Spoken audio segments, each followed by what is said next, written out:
Anne of Green Gables. By Lucy Maud Montgomery. Chapter 8. Anne's bringing up is begun. For reasons best known to herself, Marilla did not tell Anne that she was to stay at Green Gables until the next afternoon. During the forenoon she kept the child busy with various tasks and watched over her with a keen eye while she did them. By noon she had concluded that Anne was smart and obedient, willing to work and quick to learn. Her most serious shortcoming seemed to be a tendency to fall into daydreams in the middle of a task and forget all about it until such time as she was sharply recalled to earth by a reprimand or a catastrophe. When Anne had finished washing the dinner dishes she suddenly confronted Marilla with the air and expression of one desperately determined to learn the worst. Her thin little body trembled from head to foot, her face flushed and her eyes dilated until they were almost black. She clasped her hands tightly and said in an imploring voice, "Oh, please, Miss Cuthbert, won't you tell me if you are going to send me away or not? I've tried to be patient all the morning, but I really feel that I cannot bear not knowing any longer. It's a dreadful feeling. Please tell me. You haven't scalded the dishcloth in clean hot water as I told you to do," said Marilla immovably. "Just go and do it before you ask any more questions, Anne." Anne went and attended to the dishcloth. Then she returned to Marilla and fastened imploring eyes of the latter's face. "Well," said Marilla, unable to find any excuse for deferring her explanation longer, "I suppose I might as well tell you.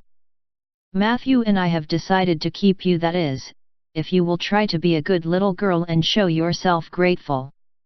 "Why, child, whatever is the matter?" "I'm crying," said Anne in a tone of bewilderment. "I can't think why.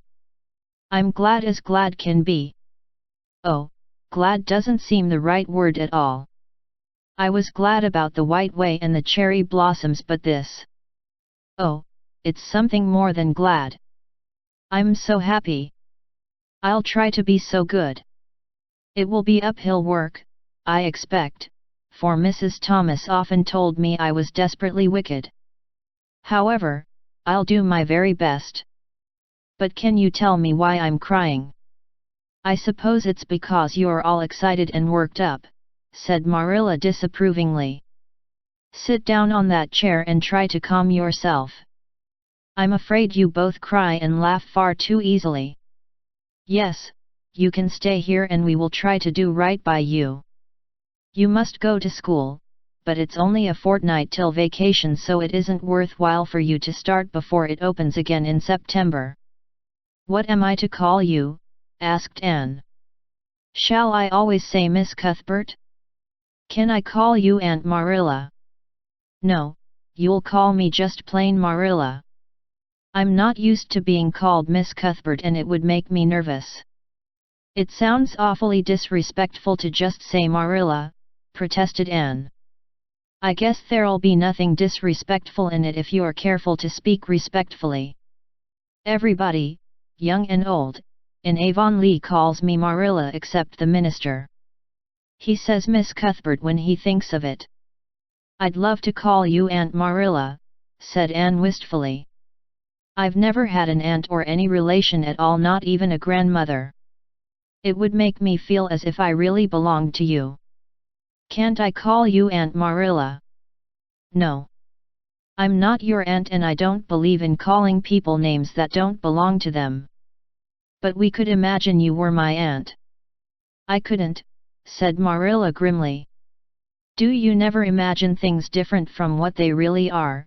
asked Anne wide-eyed. "No." "Oh." Anne drew a long breath. "Oh, Miss Marilla, how much you miss." "I don't believe in imagining things different from what they really are," retorted Marilla. "When the Lord puts us in certain circumstances He doesn't mean for us to imagine them away. And that reminds me. Go into the sitting room, and be sure your feet are clean and don't let any flies in, and bring me out the illustrated card that's on the mantelpiece. The Lord's Prayer is on it and you'll devote your spare time this afternoon to learning it off by heart." There's to be no more of such praying as I heard last night. I suppose I was very awkward, said Anne apologetically, but then, you see, I'd never had any practice. You couldn't really expect a person to pray very well the first time she tried, could you? I thought out a splendid prayer after I went to bed, just as I promised you I would.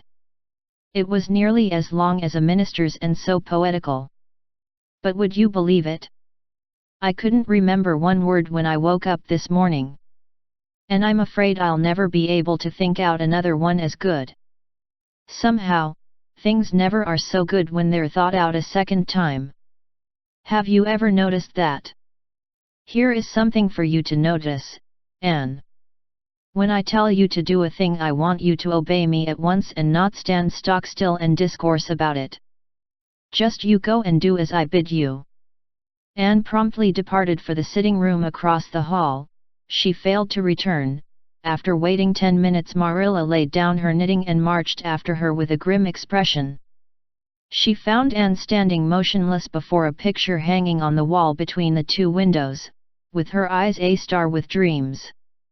The white and green light strained through apple trees and clustering vines outside fell over the wrapped little figure with a half-unearthly radiance. "Anne, whatever are you thinking of?" demanded Marilla sharply. Anne came back to earth with a start.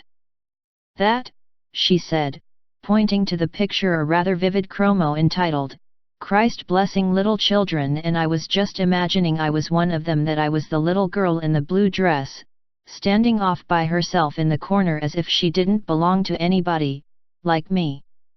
She looks lonely and sad, don't you think? I guess she hadn't any father or mother of her own. But she wanted to be blessed, too, so she just crept shyly up on the outside of the crowd, hoping nobody would notice her except him.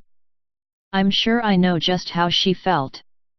Her heart must have beat and her hands must have got cold, like mine did when I asked you if I could stay. She was afraid he mightn't notice her. But it's likely he did, don't you think? I've been trying to imagine it all out, her edging a little nearer all the time until she was quite close to him, and then he would look at her and put his hand on her hair, and oh, such a thrill of joy as would run over her. But I wish the artist hadn't painted him so sorrowful looking. All his pictures are like that, if you've noticed. But I don't believe he could really have looked so sad, or the children would have been afraid of him. "Anne," said Marilla, wondering why she had not broken into this speech long before, "you shouldn't talk that way. It's irreverent, positively irreverent." Anne's eyes marveled. "Why, I felt just as reverent as could be. I'm sure I didn't mean to be irreverent." "Well, I don't suppose you did, but it doesn't sound right to talk so familiarly about such things. And another thing, Anne, when I send you after something, you're to bring it at once and not fall into mooning and imagining before pictures. Remember that. Take that card and come right to the kitchen. Now, sit down in the corner and learn that prayer off by heart." Anne set the card up against the jugful of apple blossoms she had brought in to decorate the dinner table. Marilla had eyed that decoration askance, but had said nothing, propped her chin on her hands, and fell to studying it intently for several silent minutes. "I like this," she announced at length. "It's beautiful. I've heard it before. I heard the superintendent of the asylum Sunday school say it over once. But I didn't like it then. He had such a cracked voice and he prayed it so mournfully. I really felt sure he thought praying was a disagreeable duty. This isn't poetry, but it makes me feel just the same way poetry does. Our Father who art in heaven, hallowed be thy name. That is just like a line of music.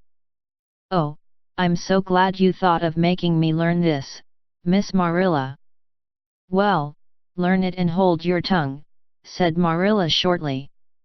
Anne tipped the vase of apple blossoms near enough to bestow a soft kiss on a pink-cupped bud, and then studied diligently for some moments longer. "Marilla," she demanded presently, "do you think that I shall ever have a bosom friend in Avonlea?" What kind of friend? A bosom friend, an intimate friend, you know, a really kindred spirit to whom I can confide my inmost soul. I've dreamed of meeting her all my life. I never really supposed I would, but so many of my loveliest dreams have come true all at once that perhaps this one will, too. Do you think it's possible? Diana Barry lives over at Orchard Slope and she's about your age. She's a very nice little girl, and perhaps she will be a playmate for you when she comes home. She's visiting her aunt over at Carmody just now. You'll have to be careful how you behave yourself, though. Mrs. Barry is a very particular woman. She won't let Diana play with any little girl who isn't nice and good. Anne looked at Marilla through the apple blossoms, her eyes aglow with interest. What is Diana like? Her hair isn't red, is it? Oh, I hope not. It's bad enough to have red hair myself, but I positively couldn't endure it in a bosom friend. Diana is a very pretty little girl. She has black eyes and hair and rosy cheeks. And she is good and smart, which is better than being pretty. Marilla was as fond of morals as the Duchess in Wonderland, and was firmly convinced that one should be tacked on to every remark made to a child who was being brought up. But Anne waved the moral inconsequently aside and seized only on the delightful possibilities before it. Oh, I'm so glad she's pretty. Next to being beautiful oneself, and that's impossible in my case, it would be best to have a beautiful bosom friend. When I lived with Mrs. Thomas, she had a bookcase in her sitting room with glass doors. There weren't any books in it. Mrs. Thomas kept her best china and her preserves there when she had any preserves to keep. One of the doors was broken. Mr. Thomas smashed it one night when he was slightly intoxicated. But the other was whole, and I used to pretend that my reflection in it was another little girl who lived in it. I called her Katie Maurice, and we were very intimate. I used to talk to her by the hour, especially on Sunday, and tell her everything. Katie was the comfort and consolation of my life. We used to pretend that the bookcase was enchanted and that if I only knew the spell I could open the door and step right into the room where Katie Maurice lived, instead of into Mrs. Thomas's shelves of preserves and china. And then Katie Maurice would have taken me by the hand and led me out into a wonderful place, all flowers and sunshine and fairies, and we would have lived there happy forever after. When I went to live with Mrs. Hammond, it just broke my heart to leave Katie Maurice. She felt it dreadfully, too, I know she did, for she was crying when she kissed me goodbye through the bookcase door. There was no bookcase at Mrs. Hammond's. But just up the river a little way from the house there was a long green little valley, and the loveliest echo lived there. It echoed back every word you said, even if you didn't talk a bit loud. So I imagined that it was a little girl called Violetta, and we were great friends, and I loved her almost as well as I loved Katie Maurice. Not quite, but almost, you know. The night before I went to the asylum I said goodbye to Violetta, and oh, her goodbye came back to me in such sad, sad tones. I had become so attached to her that I hadn't the heart to imagine a bosom friend at the asylum, even if there had been any scope for imagination there. I think it's just as well there wasn't, said Marilla drily. I don't approve of such goings-on. You seem to half believe your own imaginations. It will be well for you to have a real live friend to put such nonsense out of your head. But don't let Mrs. Barry hear you talking about your Katie Maurices and your Violettas, or she'll think you tell stories. Oh, I won't. I couldn't talk of them to everybody, their memories are too sacred for that. But I thought I'd like to have you know about them. Oh, look, here's a big bee just tumbled out of an apple blossom. Just think what a lovely place to live in, an apple blossom. Fancy going to sleep in it when the wind was rocking it. If I wasn't a human girl, I think I'd like to be a bee and live among the flowers. Yesterday you wanted to be a seagull, sniffed Marilla. I think you are very fickle-minded. I told you to learn that prayer and not talk. But it seems impossible for you to stop talking if you've got anybody that will listen to you. So go up to your room and learn it. Oh, I know it pretty nearly all now, all but just the last line. Well, never mind, do as I tell you. Go to your room and finish learning it well, and stay there until I call you down to help me get tea. Can I take the apple blossoms with me for company? Pleaded Anne. No, you don't want your room cluttered up with flowers. You should have left them on the tree in the first place. I did feel a little that way, too, said Anne. I kind of felt I shouldn't shorten their lovely lives by picking them. I wouldn't want to be picked if I were an apple blossom. But the temptation was irresistible. What do you do when you meet with an irresistible temptation?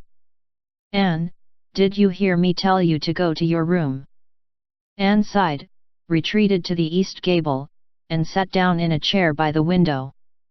There, I know this prayer. I learned that last sentence coming upstairs. Now I'm going to imagine things into this room so that they'll always stay imagined.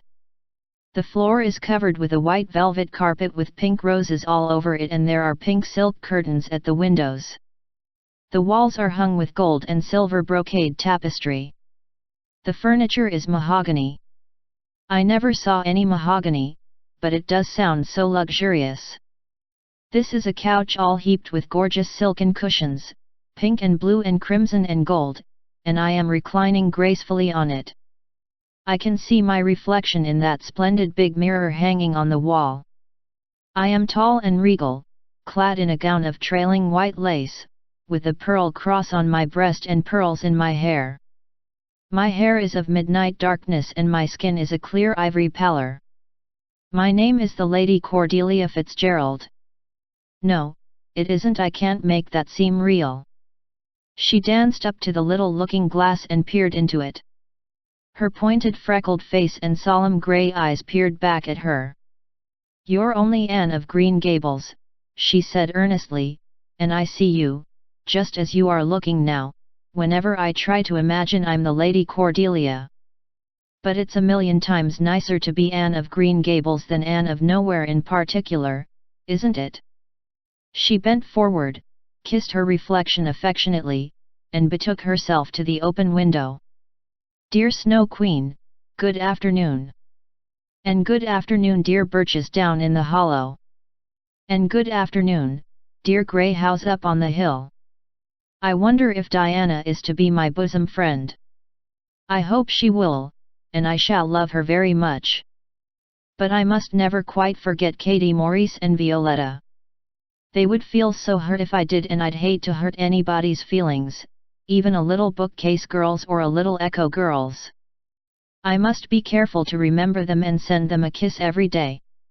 Anne blew a couple of airy kisses from her fingertips past the cherry blossoms and then, with her chin in her hands, drifted luxuriously out on a sea of daydreams.